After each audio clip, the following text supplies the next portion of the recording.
सो जैसे अभी एक क्विक रिवीजन हमने लिया कि कल क्या क्या डिस्कस किया था। फिर से जूमी आ गई, जूमी तो आई ही थी कल, ओके, बट फिर भी हमने क्या क्या डिस्कस किया। तो वेव फ्रंट हमने चैप्टर वेव फ्रंट चैप्टर का नाम नहीं है, वेव ऑप्टिक्स हमारे चैप्टर का नाम है। और हमने वेव फ्रंट से स्टार्ट किया था वेव फ्रंट टॉपिक। तो कैसे है बेसिक इंट्रो देखा हमने। उसके बाद हमने वेव फ्रंट कितने कैसे बनता है, कितने टाइप के है वो देखा। तो से ये 2D में है हमारा सर्कुलर वेव फ्रंट। फिर अगर लाइट पॉइंट ऑब्जेक्ट लेंगे सोर्स लाइट का, ओके, तो वो क्या बन जाएगा, स्फेरिकल वेव फ्रंट। फिर अगर लाइन सोर्स लिया तो वो बन जाएगा सिलिंड्रिकल वेव फ्रंट। हमें पता है कि जो अगर इनफाइनाइट से कोई रेज आ रही है, मतलब हम सपोज स्टार को देख रहे हैं, सन को देख रहे हैं, बहुत दूर है जो इनफाइनाइट डिस्टेंस पर, मतलब बहुत दूर, इनफाइनाइट मतलब बहुत दूर डिस्टेंस पर है, तो वहां से जो भी वेव फ्रंट आएंगे तो वो कैसे आएंगे, पैरेलली आएंगे। तो वो पैरेलली आएंगे तो हमें पता है कि वेव फ्रंट और रे ऑफ लाइट एक दूसरे के परपेंडिकुलर होते हैं। तो अगर रे पैरेलली आ रहे हैं तो उसके परपेंडिकुलर वेव फ्रंट बनेगा। तो यहाँ पर बन जाएगा ऐसा वेव फ्रंट, तो इसको बोलेंगे हम प्लेन वेव फ्रंट। दूसरा एक होता है ऐसे diverging source of wave front, okay, मतलब ये देखो डाइवर्ज हो रहा है, ऐसे बड़ा होता जा रहा है और ये छोटा होता जा रहा है। और पॉइंट में डाइवर्जिंग तो हमेशा हमें डाइवर्जिंग ही दिखता है। अगर तुम कहीं पे ऐसे बैठे हुए हो और पत्थर मारोगे तो धीरे धीरे धीरे धीरे वो बड़ा ही होगा, मतलब डाइवर्ज ही होगा। कन्वर्जिंग डायरेक्ट होगा नहीं, उसके लिए पर्टिकुलर हमें मिरर लेंस यूज करना पड़ेगा, तब जाके होगा। अदरवाइज तुम ऐसे पत्थर मार दोगे और कन्वर्जिंग वेव फ्रंट होगा, ऐसे तो होगा नहीं, ओके। तो वो सब हमने देखा। उसके बाद हमने हाइगेन्स प्रिंसिपल के बारे में देखा कि कैसे ये वेव फ्रंट आगे बढ़ते हैं, कोई भी हो, डाइवर्जिंग हो, प्लेन हो या कन्वर्जिंग हो, कैसे आगे बढ़ते हैं वो थियरी देखी, हाइगेन्स प्रिंसिपल। सेकेंडरी वेवलेट इमिट्स करता है वो वेव फ्रंट हमारा, हर पॉइंट, उस पे जितने भी पॉइंट्स है वो सारे के सारे पॉइंट सोर्स ऑफ से वेव फ्रंट है, okay, point source of wave है। सो वहां से wave front wave secondary wavelet generate होती है और वो जो वेवलेट्स है उसको अगर परपेंडिकुलर हम ड्रॉ करें तो वैसे ही हमें ये वेव फ्रंट बनता दिखता है। And then we have discussed the reflection and refraction of the wave front, okay. तो रिफ्लेक्शन हमने डिस्कस किया, और जैसे कि हमारा रिफ्लेक्शन के लॉज जो है, जैसे कि angle of incidence, angle of incidence is equals to angle of reflection, तो वो हमने यहाँ पर भी प्रूव किया। और दूसरा भी था कि भाई इसे incidence angle, then say normal and reflection, sorry, incident ray, normal and reflected ray all lie in the same plane, वैसे हमने देखा था ना। तो वैसे भी यहाँ पर भी वही चीज, सारे के सारे लॉज एंड ऑल, अगर तुम यहाँ पर नॉर्मल ड्रॉ करो, नॉर्मल प्लेन और इंसिडेंट प्लेन और रिफ्लेक्टेड प्लेन वो भी एक ही प्लेन में है, ओके।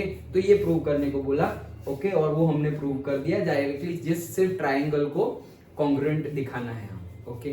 सो कवन, और इसके बाद हमने मैथ्स का भी क्लास लिया था। तो नेक्स्ट एक्सरसाइज जो है उसमें से मैंने वही, हमने जैसे लास्ट 2 की थी, ऐसे 1, 5, 9 ऐसे 3 न्यूमेरिकल्स किए थे और वो वीडियो अपलोड कर दिए हैं, ओके। तो तुम चैनल पर देख सकते हो, रिसेंटली ही अपलोडेड में तुम्हें मिल जाएगा, ओके। तो अभी स्टार्ट करते हैं refraction on the basis of wave theory. अभी हम क्या डिस्कस करने वाले हैं, वेव थियरी, लेकिन उसमें कौन सा कंसेप्ट, रिफ्रैक्शन। तो रिफ्रैक्शन को कैसे होगा रिफ्रैक्शन वो डिस्कस करते हैं। चलो तो स्टार्ट करते हैं। देखो, सो से हमारे पास ये एक वेव फ्रंट है, हमारे पास से ये एक वेव फ्रंट है। तो ये वेव फ्रंट यहाँ पर है, फिर वो धीरे धीरे धीरे धीरे आ रहा है, आगे आ रहा है। कैसे आगे आएगा, वही उस पे जितने भी पॉइंट्स है सारे के सारे कैसे बिहेव करेंगे, as a point source, okay. तो वो सोर्स से क्या बनेंगे, सेकेंडरी वेवलेट्स बनेंगे। वो जो सेकेंडरी वेवलेट्स है वहां से क्या होगा, वो सेकेंडरी वेवलेट से हम टेंजेंशियल ड्रॉ करेंगे तो वो टेंजेंट ही नया होगा। मतलब कि इसमें जितने भी पॉइंट्स होंगे वो क्या करेंगे, as a point source work करेंगे और वो सेकेंडरी वेवलेट जनरेट करेंगे। तो सेकेंडरी वेवलेट, सारे के सारे पॉइंट सेकेंडरी वेवलेट जनरेट करेंगे और ये सेकेंडरी वेवलेट्स को टेंजेंट ड्रॉ करोगे तो वो पोजीशन है हमारी another position for our wave front, okay. तो ये वेव फ्रंट ऐसे आगे बढ़ा, तो ऐसे आगे बढ़ते बढ़ते वो हमारा वेव फ्रंट यहाँ था, फिर यहाँ था, फिर ऐसे आते आते आते यहाँ पर टच हो गया। कहाँ पर टच हो गया, this is the surface, okay. ये क्या है, हमारी सरफेस है, दिस इज आवर सरफेस। तो सरफेस मतलब क्या, सरफेस मतलब से कौन सी सरफेस, रिफ्रैक्शन जहां से होने वाला है वो सरफेस। क्यों यहां से रिफ्रैक्शन होने वाला है, जिसको हम इंटरफेस भी बोलते थे, ओके, क्योंकि यहाँ पर दो मीडियम डिफरेंट है। ऊपर एयर में वेव फ्रंट जा रहा था, जैसे रे में कर रहे थे वैसे ही सेम ही वही है, ओके। जैसे एयर में रे जा रहा था और फिर रिफ्रैक्शन मतलब कोई मीडियम अलग हो गया, एयर में जा रहा था और फिर वाटर आ गया, तो वाटर और एयर का जो इंटरफेस है जहां पर दो मीडियम डिफरेंट हो रहे हैं उसी को हम इंटरफेस सरफेस बोलते थे, वहीं से रिफ्रैक्शन स्टार्ट होता था। तो हमारा वेव फ्रंट का एक पॉइंट यहाँ इंटरफेस पे टच हो गया, ओके, लेकिन अभी दूसरा पॉइंट टच हुआ नहीं है। ये हमारी एयर है, ओके, जिसका रिफ्रैक्टिव इंडेक्स म्यू1 है और जिसमें वेलोसिटी कितनी होगी v1, और वैसे ही ये हमारा वाटर है जिसमें रिफ्रैक्टिव इंडेक्स जिसका म्यू2 है और उसमें वेलोसिटी है v2, जैसे वहां रे में लेते थे वैसे ही, सिंपल। नाउ अभी यहाँ पर क्या हो रहा है, तो यहाँ पर देखो अभी ये दो पॉइंट हमें मिले, अगर दो पॉइंट कंसीडर करें, इनफाइनाइट पॉइंट होंगे वैसे दो पॉइंट कंसीडर करें, सो ये पॉइंट है A and this point is से B। तो A पॉइंट तो टच हो गया, मतलब उसका अब रिफ्रैक्शन स्टार्ट हो जाएगा, लेकिन B का रिफ्रैक्शन स्टार्ट होगा नहीं, क्योंकि अभी तो वो एयर में ही है, तो वो तो अपनी ही स्पीड, जितनी स्पीड से जा रहा था उतनी ही स्पीड से आगे बढ़ता रहेगा। तो ये उतनी स्पीड से आगे बढ़ रहा है, तो मान लो कि इसने यहाँ पर ऐसे सेकेंडरी वेवलेट्स जनरेट किए, और ये जो सेकेंडरी वेवलेट्स है, मतलब ये जो B पॉइंट के सेकेंडरी वेवलेट्स है वो अभी टच हो गए इंटरफेस पर, तो उसने पर्टिकुलरली टी टाइम में वो B to B डैश चला गया। कौन सा? B point, okay. तो एक पर्टिकुलर टी टाइम में, मान लो कोई भी टाइम है 1 hour 1 second 5 second 10 second whatever time, तो एक टी टाइम में वो जो B पॉइंट का वेवलेट्स है सेकेंडरी वेवलेट्स, वो B से B डैश तक चला गया, ओके। अभी वही टी टाइम में, मतलब अगर 10 सेकेंड लिया तो वही 10 सेकेंड में A कितना गया, तो भाई ये B पॉइंट ने तो ज्यादा डिस्टेंस कवर किया होगा क्योंकि वो जा रहा है एयर में, लेकिन ये A पॉइंट ने तो कम डिस्टेंस कवर किया होगा क्योंकि वो कहां जाने वाला है, वाटर में, ओके। तो वो वाटर में जाएगा तो उसकी स्पीड कम होगी, क्योंकि मीडियम चेंज हो गया है ना, तो मीडियम चेंज हो गया, तो जैसे कि लाइट की स्पीड एयर की कंपेयर में वाटर में क्या हो जाती है, डिक्रीज हो जाती है, वैसे ही यहाँ पे वेव फ्रंट की भी और सेकेंडरी वेवलेट्स की भी स्पीड क्या हो जाएगी, डिक्रीज हो जाएगी। तो ये डिक्रीज हो गया, इसके डिक्रीज हो गया। अगर तुम्हारी स्पीड डिक्रीज हो गई तो ए वही सेम टाइम पीरियड टी में ये ए पॉइंट कहां पहुंच जाएगा, से ए डैश पर पहुंच जाएगा, डन, ओके। तो हम ऑब्वियसली बोल सकते हैं कि A dash is less than equals to B dash. क्यों? क्योंकि वो तुम एयर में ट्रैवल कर रहे हो और ये पानी में ट्रैवल कर रहे हो, सिंपल है। अगर तुम दो रास्तों से जा रहे हो, एक रास्ता भीड़ भाड़ वाला है, ट्रैफिक वाला, और दूसरा हाईवे है, एकदम खाली ही है, और सेम टाइम पीरियड दोनों रास्ते से अगर जाओगे तो 1 घंटे में यहाँ पर कम डिस्टेंस ट्रैवल होगा जहाँ पे भीड़ भाड़ है, और जहाँ खाली रास्ता है वहां पे 1 घंटे में ज्यादा डिस्टेंस ट्रैवल होगा, क्योंकि खाली है, कोई हिंड्रेंस कोई रेजिस्टेंस ही नहीं है, सिंपल है। तो यहाँ पर वाटर है तो ये इसने कम डिस्टेंस ट्रैवल किया इन द सेम टाइम। अगर हमने ये सेकेंडरी वेवलेट्स को फिर से अगर टेंजेंट ड्रॉ किया तो वो हमें वेव फ्रंट की पोजीशन दिखा देगा। तो दिस इज, ये जो व्हाइट कलर है ये है हमारी वेव फ्रंट की पोजीशन, और ये कौन सा वेव फ्रंट है, हमारा जो आया था वही वेव फ्रंट है। तो पहले ये A था तो अब ये हो गया A डैश, और ये B था तो हो गया B डैश। तो A B जो हमारा वेव फ्रंट था उसने इंटरफेस के साथ जो एंगल बनाया था वो था हमारा इंटरफेरेंस एंगल I। ये this is our interference angle I। और हमारे रिफ्रैक्टेड वेव ने जो इंटरफेस के साथ एंगल, देखो यहां पर हम किसकी बात कर रहे हैं, कल भी डिस्कस किया था, इंटरफेस के साथ एंगल की बात कर रहे हैं, और वहां पे हम नॉर्मल के साथ एंगल लेते थे, इंसिडेंस एंगल और रिफ्लेक्टेड एंगल और रिफ्रैक्टेड एंगल। वहां पे रे ऑप्टिक्स में किसकी बात करते थे हम, नॉर्मल के साथ एंगल, यहां पर सरफेस के साथ एंगल लेना है, तो वो ध्यान रहे। तो ये हमारे रिफ्लेक्टेड रे ने जो सरफेस है उसके साथ, ओके, जो सरफेस है उसके साथ जो एंगल बनाया है that is the refraction angle R। Okay चलो, सो नाउ ये हो गया हमारा रिफ्रैक्शन। अब हमें पता ही है क्या कि अगर रिफ्रैक्टिव इंडेक्स म्यू को कैसे लिखते हैं, तो रिफ्रैक्टिव इंडेक्स म्यू मतलब C/V, okay, speed of light in से vacuum to the speed of light in medium, उसी को बोलते हैं रिफ्रैक्टिव इंडेक्स। सो अगर म्यू1 लिखे एयर के लिए तो उसके लिए देखो C तो C है, ओके, सो ये हो जाएगा C/V, क्योंकि ये C क्या है, speed of light in vacuum, तो वो तो कांस्टेंट ही रहेगी, तो ये हो गया C/V1 और म्यू2 हो गया C/V2। तो μ2/μ1 करें तो μ2 डिवाइडेड बाय μ1, तो C/V2 डिवाइडेड बाय C/V1, ये C कट हो जाएगा, तो वो क्या बन जाएगा, μ2/μ1 इज इक्वल्स टू V1/V2, इतना हो जाएगा। और हमें ये चीज भी पता है कि जो V1 होगी, वेव फ्रंट की जो स्पीड होगी एयर में, उसकी कंपेयर में यहाँ पर जो स्पीड होगी वो कम होगी। क्यों? क्योंकि वो वाटर में है। सो हमें पता ही है कि v1 is greater than v2। अब हमें डायरेक्टली भी पूछ ले कि रिफ्रैक्शन कंसेप्ट शो करो वेव फ्रंट के लिए, या फिर और एक तरीके से पूछे क्या कि प्रूव स्नेल्स लॉ इन से रिफ्रैक्शन और से in wave front, okay, for refraction concept. Snell's law आता था, तो स्नेल्स लॉ क्या था? Refractive index into that sine function of that angle, okay. तो से रिफ्रैक्टिव इंडेक्स म्यू1 इनटू से sine function of angle I हो तो angle I is equals to दूसरे का, तो दूसरे का refractive index into sine function of वहां जो एंगल बनेगा वो, वही हमारा स्नेल्स लॉ था। तो वही स्नेल्स लॉ हमें प्रूव करना है या लाना है। तो देखो यहाँ पर ये जो बी डैश डिस्टेंस है, वो बी डैश डिस्टेंस कितना होगा? तो मान लिया ना हमने कि उसकी स्पीड होगी, उसकी स्पीड जो भी हो v1 उसकी स्पीड है, तो वो क्या हो जाएगा? डिस्टेंस अपॉन टाइम, ऐसा हो जाएगा। Speed is equals to distance upon time. तो डिस्टेंस कितना है? डिस्टेंस है मेरा बी डैश, और टाइम कितना है? टाइम तो t है। तो बी डैश कितना हो जाएगा? तो बी डैश हो जाएगा v1 इंटू टी जितना। डन। तो वही चीज लिखी हुई है, बी डैश कितना हो जाएगा? v1 into T. अब a टू a डैश कितना होगा? तो a टू a डैश के लिए भी कंसेप्ट तो वही लगेगा, speed is equals to distance upon time. तो वापस स्पीड कितनी है? स्पीड है तुम्हारी v2, डिस्टेंस जो भी तुम्हारा हो वो, और टाइम तो वही टाइम है, सेम टाइम। डिस्टेंस कितना जाना है तुम्हें? a डैश, लेकिन टाइम तो उतना ही है। सो डिस्टेंस a डैश कैसे मिल जाएगा? v2 into T. तो वही चीज लिखी हुई है, ओके। दोनों डिस्टेंस हमने निकाले, b dash a dash, okay. अब now we are going to take two triangles. कौन कौन से टू ट्राइंगल्स ले रहे हैं? ये सब तो समझ में आ गया, ओके। अब क्लीन कर दे रहा हूं। सो हम दो ट्राइंगल ले रहे हैं। One triangle is A B dash and another triangle is say A dash B dash. Done. ये दो ट्राइंगल हमने लिए। अब हमें पता है अभी रे, ये वेव फ्रंट के परपेंडिकुलर हमारा रे होगा, लाइट रे, ओके।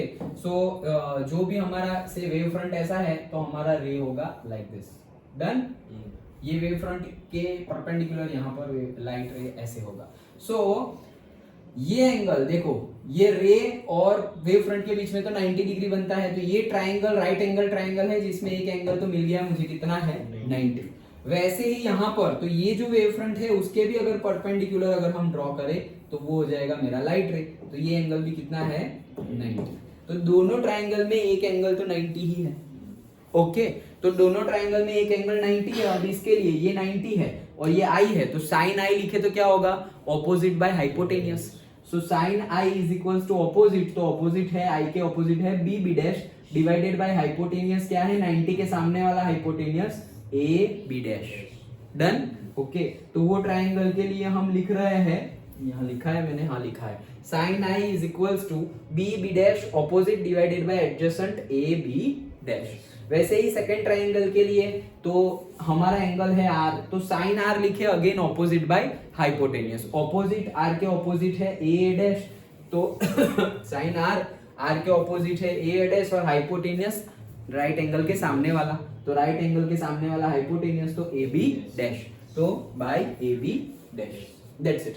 अब हमें क्या करना है कि हमें तो ये प्रूव करना था, हमें तो ये प्रूव करना है। तो वो प्रूव कैसे करें? अगर हम sine I by sine R कर दे तो कर दो sine I by sine R. तो यहाँ पे क्या बन जाएगा? B B dash upon A dash. तो ये ए बी डैश कहाँ गया? सेम है तो कैंसल्ड हो गया। डन। तो यहाँ पे बन गया B B dash divided by A dash. Now ये बी बी डैश क्या है? तो हमने तो पहले ही निकाला हुआ है।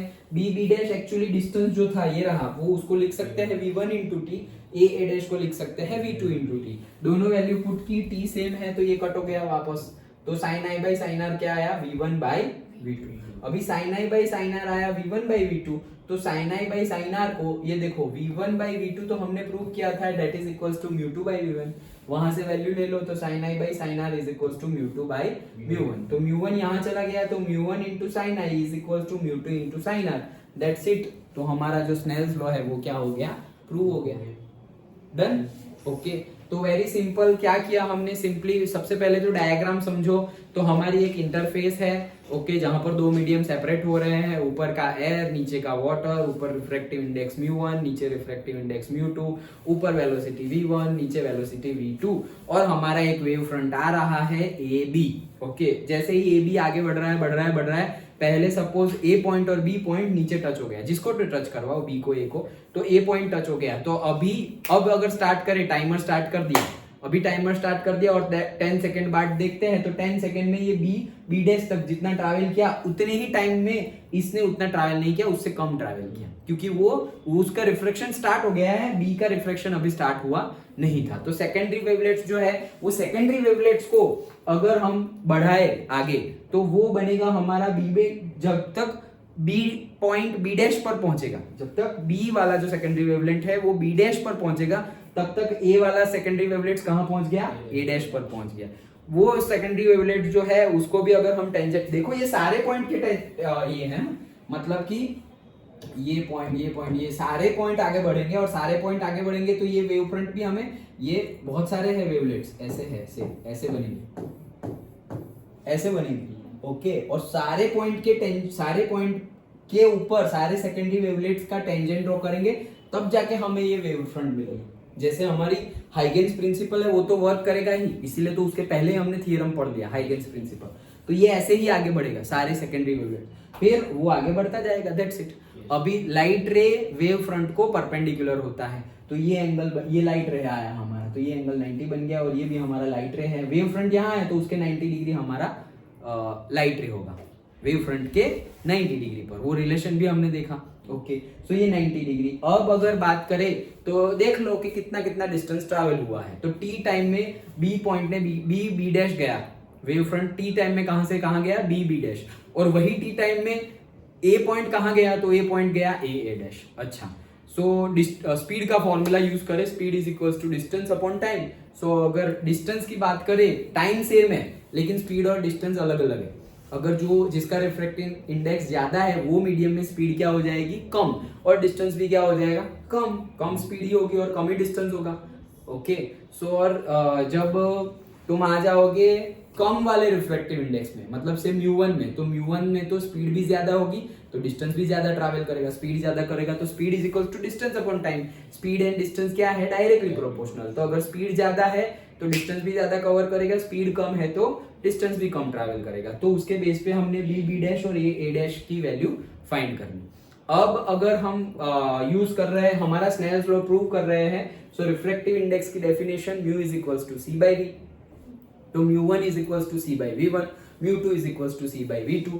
μ1 बाई μ2 निकाले तो वो फिर तुम वैल्यू पुट कर लो, μ1 बाई μ2 और μ2 बाई μ1, तो वो हमारा मिल जाएगा v1 बाई v2। अभी इसका यूज कैसे करेंगे, वो करेंगे। अभी ये जो ट्राइंगल बने हैं वहां पर हम क्या लगाएंगे, से तुम चेक करो, ट्रिग्नोमेट्रिक फंक्शन, साइन फंक्शन लगाओ। तो साइन फंक्शन लगाएंगे तो sine I is equals to से opposite by hypotenuse, so B dash divided by A B dash, and sine R is equals to, ये नीचे वाले ट्राइंगल में देखो, ऊपर वाले के लिए कौन सा ट्राइंगल लिया हमने, ए बी डैश, और नीचे वाला कौन सा ट्राइंगल लिया हमने, ए डैश बी डैश, ओके। यहाँ पर बी 90 डिग्री है और यहाँ पर ए डैश 90 डिग्री है, डन। फिर वहां पर भी नीचे वाले में भी साइन फंक्शन लगाया, तो वो भी क्या हो गया, say sine R is equals to opposite A dash divided by hypotenuse A B dash. फिर साइन आई और sine divide by sine R करेंगे तो हमारी दो वैल्यू तो कट हो जाएगी, ए बी डैश जो सेम है वो, तो जो बाकी बचा B dash upon A dash. इसकी वैल्यू तो हमने ऑलरेडी निकाली हुई है, v1 into T v2 into T, तो वो वैल्यू पुट कर दी तो v1 बाई v2 आया। v1 बाई v2 भी निकाला हुआ है in terms of refractive index, वो लिख दिया तो आ गया हमारा स्नेल्स लॉ प्रूव हो गया, μ1 into sine I that is equals to μ2 into sine I. Simple है। तो ये था हमारा रिफ्रैक्शन का concept on the basis of wave theory. Understood, okay. So next देखते हैं